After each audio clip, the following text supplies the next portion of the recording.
Olá a todos, meu nome é Victor Neves e nesse vídeo eu vou estar ensinando a desenvolver um jogo simples usando o framework libgdx, utilizando a linguagem Java. Esse vídeo é um trabalho para a matéria de programação orientada a objetos da FATEC Zona Leste. Após o final desse vídeo, você vai ter desenvolvido esse jogo, onde seu objetivo é clicar nas bolinhas o maior tempo possível. Elas se movimentam de um lugar para o outro conforme o passar do tempo e quando você clicar nelas. Ao acabar o tempo, você tem uma tela de Game Over. A primeira coisa que nós vamos fazer vai ser ir na página de download do libgdx.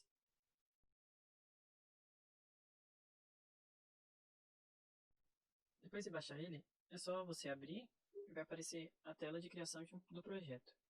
A name vai ser o nome do nosso projeto. Em package vai ser o pacote dele. Game class vai ser a classe principal do jogo. Destination é o local de destino dele. Android SDK caso você queira criar um jogo para Android. Ali em subprojects são os ports que o nosso jogo tem, que ele vai ter. Nós vamos deixar habilitado somente desktop.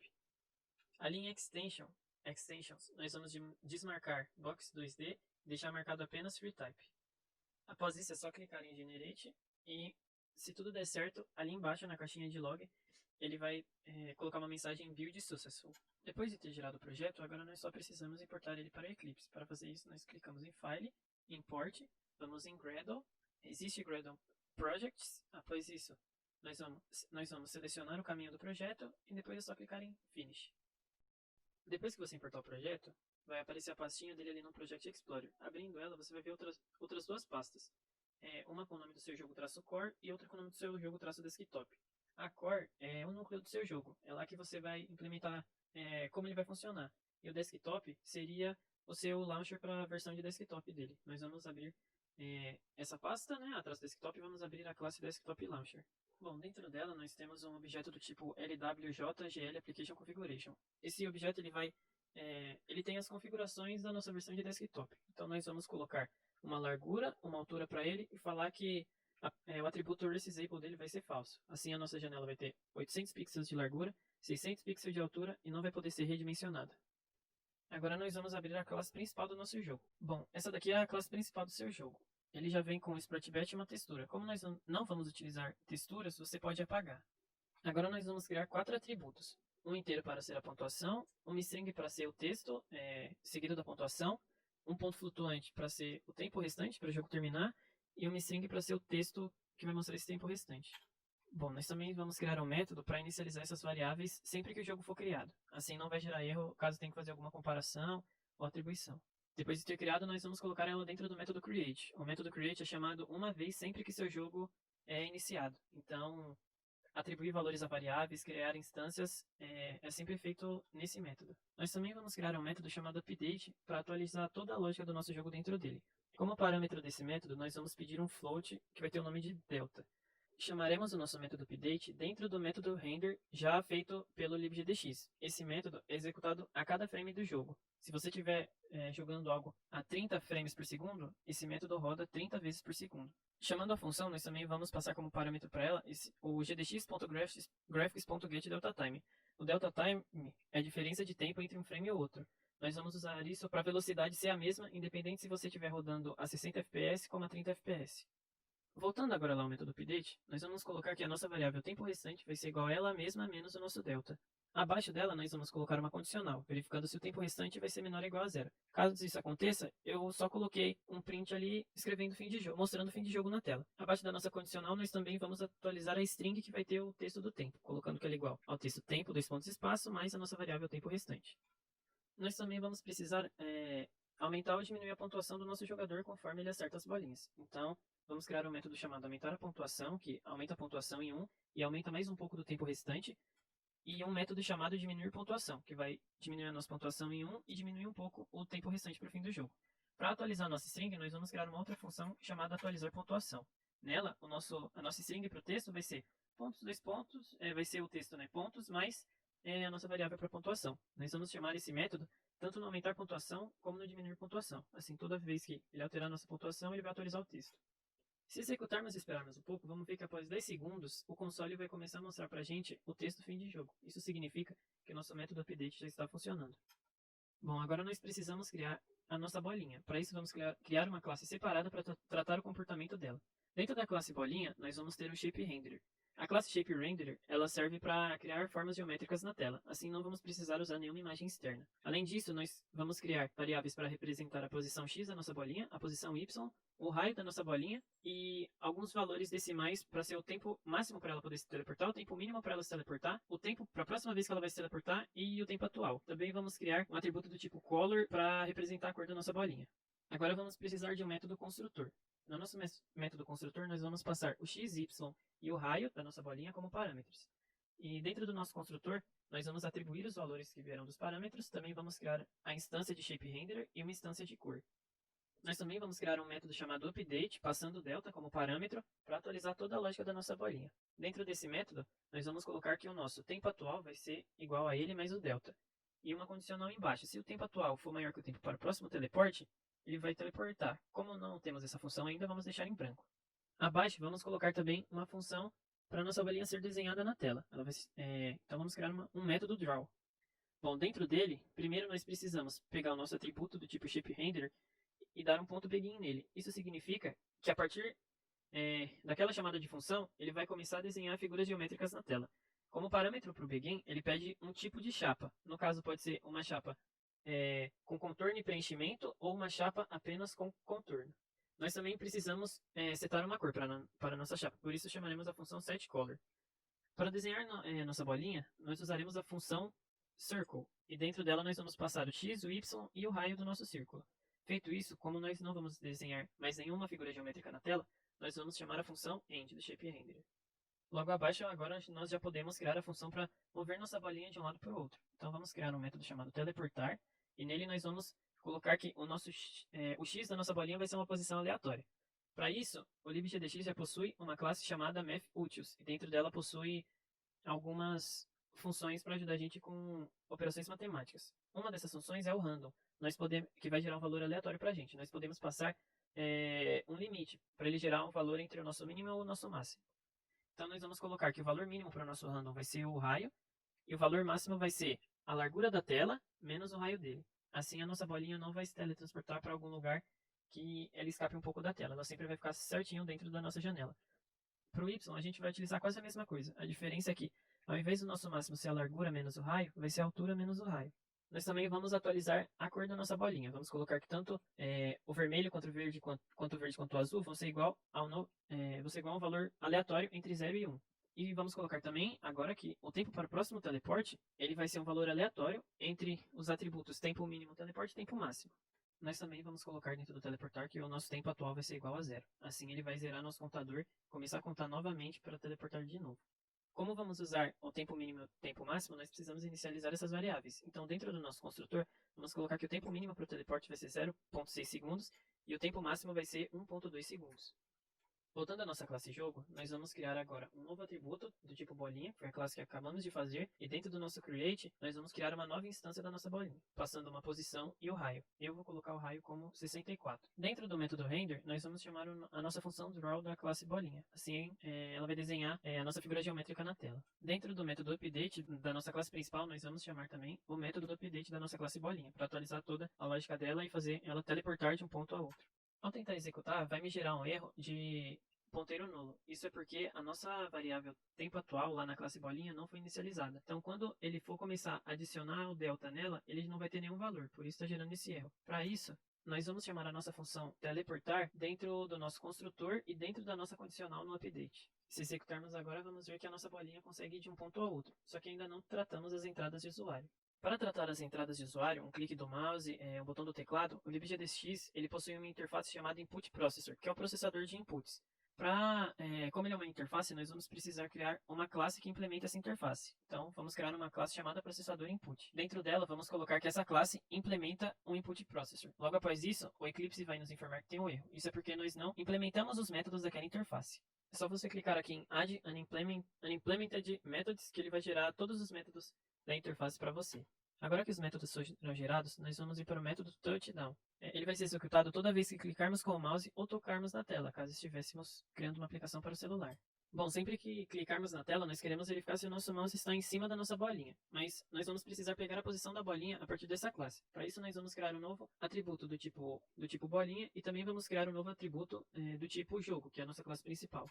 Bom, para passar tanto a bolinha quanto o jogo para a classe processador input, nós vamos criar o método construtor, e ele vai receber como parâmetro uma bolinha e um input. Dentro desse construtor, nós vamos atualizar a referência aqui das classes de instância. Agora vamos voltar ao método touchdown. Bom, aqui nós vamos primeiro precisar verificar se estamos clicando com o botão esquerdo do mouse. A função touchdown recebe 4 parâmetros, um deles é chamado button.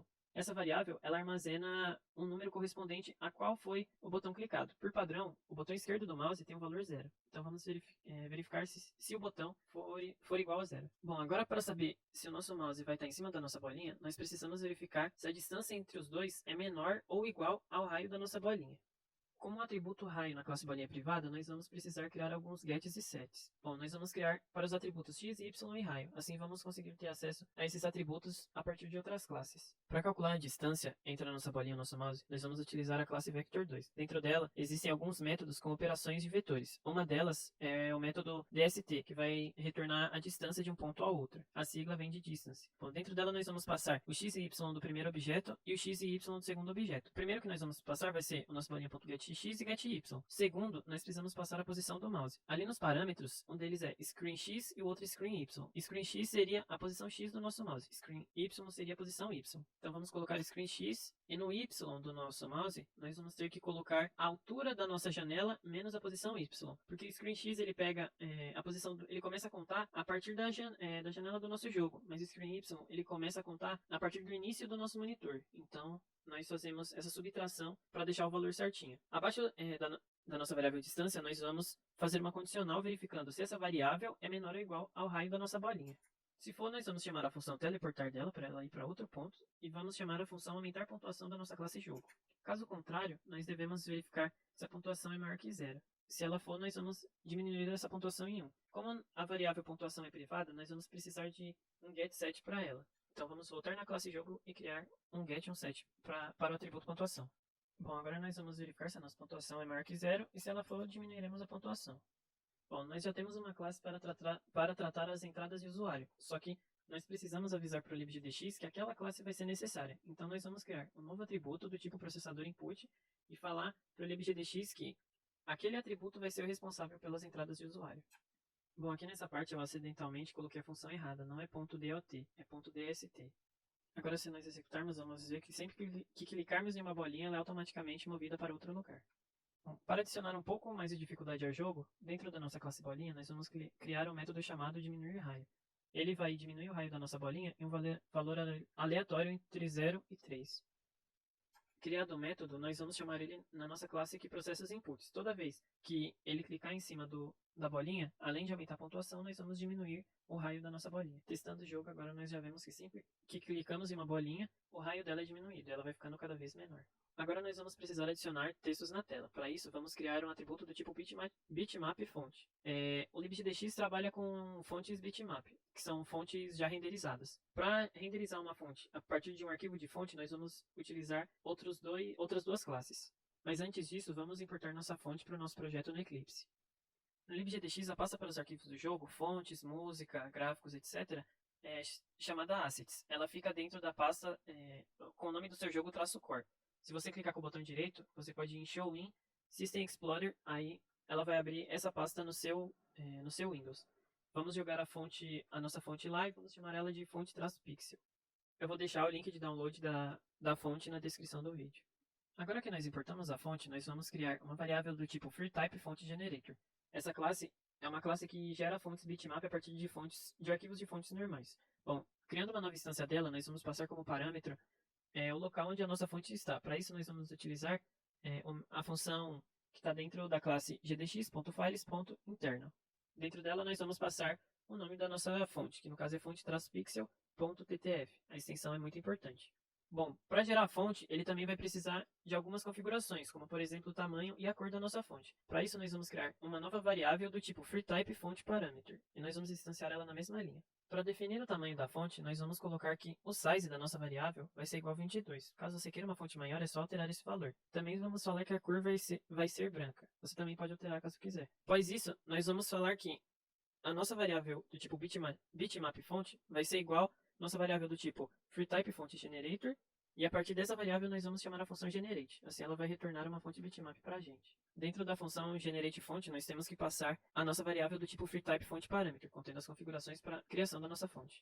Para desenhar nosso texto na tela, agora nós vamos para o método render, e entre o bet.begin e .end, nós vamos colocar a função draw do nosso atributo fonte. Ele vai ser responsável por desenhar o nosso texto. Bom, nós temos que passar uma referência do nosso sprite_bet, um texto qualquer e a posição em x e em y. Nós vamos passar o nosso texto de pontuação. No x eu vou colocar um 20 e no y eu vou colocar a altura da tela menos 20. Nós também vamos chamar essa função de novo, só que dessa vez o texto que nós vamos exibir vai ser o texto do tempo restante. Eu coloquei o x a mesma coisa, 20, só que dessa vez a altura total menos 50 como valor do y. Se você executar agora, você vai ver que nós já temos um texto com a quantidade de pontos e com o tempo restante. Só que esse tempo ainda está feio, porque tem muitas casas decimais após a vírgula. Para consertar isso, dentro do método update, na linha onde estamos atualizando a nossa string com o tempo restante, na mesma linha nós vamos colocar um decimal format, passando o padrão que nós queremos que fique o texto com o tempo restante. Agora que temos o texto na tela, nós podemos consertar outra coisa no nosso jogo, que é, sempre que o tempo restante chegar a zero, ele não vai acontecer nada, vai continuar diminuindo o valor do tempo. Para isso, nós vamos precisar criar estados para o nosso jogo, como um game over, uma tela de menu e a própria tela do nosso jogo. Para isso, nós vamos utilizar algo do Java já, que é o enum. Então, vamos criar um enum chamado estado jogo. E dentro desse enum, vão ter três coisas só: menu, jogo e game over. Voltando à nossa classe jogo, nós vamos criar uma variável do tipo enum que nós criamos, que é estado jogo. E essa variável ela vai ser igual a estado_jogo.menu. Assim nós vamos, sempre que o nosso jogo começar, nós vamos direto para o menu. Já que temos agora um enum para o estado que o jogo está, nós vamos utilizar isso para saber o que nós vamos desenhar na tela.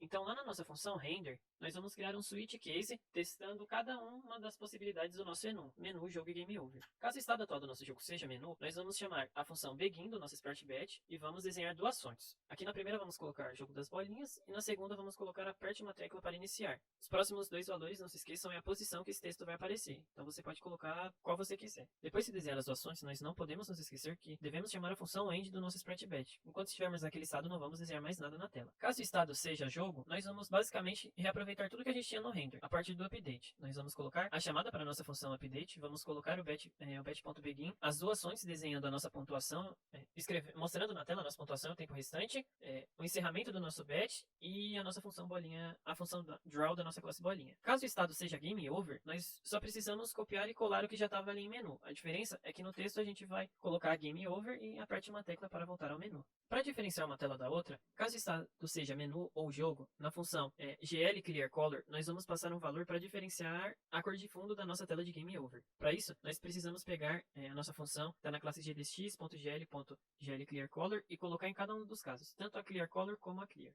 A cor pode ser de sua preferência. Nesse caso, eu só vou deixar o caso game over com uma tela preta. Antes de testar o nosso jogo, nós precisamos voltar para a classe processador input, pois nós criamos os estados de jogo, mas nós não alteramos em tempo de execução os estados.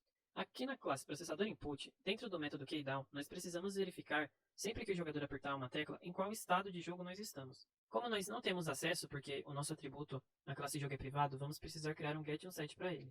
Voltando à nossa classe processador input, agora sim, dentro da condicional nós podemos verificar em que estado o jogo está. Então, se o estado atual do jogo for igual a menu, vamos colocar aqui, vamos setar o nosso estado para jogo e vamos chamar a função inicializar variáveis. Caso contrário, vamos fazer uma nova verificação, vendo se o estado do jogo é game over. Caso seja, assim que o jogador pressionar uma tecla, devemos voltar para o estado menu. Depois disso, nós vamos voltar para a função touchdown. E na primeira condicional, nós vamos verificar se o botão é igual a 0 e o estado atual do jogo seja o estado chamado jogo. Assim, ele não vai executar nada caso a gente clique na tela de menu ou na tela de game over. Se você testar o jogo agora, vai ver que vai estar tudo funcionando direitinho. Nós só temos mais um ajuste para fazer. Vamos voltar para a nossa classe jogo e na função Inicializar variáveis. Vamos setar o raio da nossa bolinha para o valor que definimos lá em cima no nosso método create. Caso contrário, se você entrar na tela de Game Over e voltar ao jogo, o raio da bolinha vai continuar com o mesmo valor que estava quando você jogou anteriormente. Bom, e esse foi meu tutorial de como criar um jogo simples com framework libgdx. Na descrição eu vou deixar algumas referências, caso alguém tenha ficado interessado, e o link do repositório desse projeto no GitHub, caso alguém tenha alguma dúvida. Se você gostou, deixa um like, qualquer dúvida ou comentário é só colocar ali embaixo que eu respondo. E até um próximo vídeo.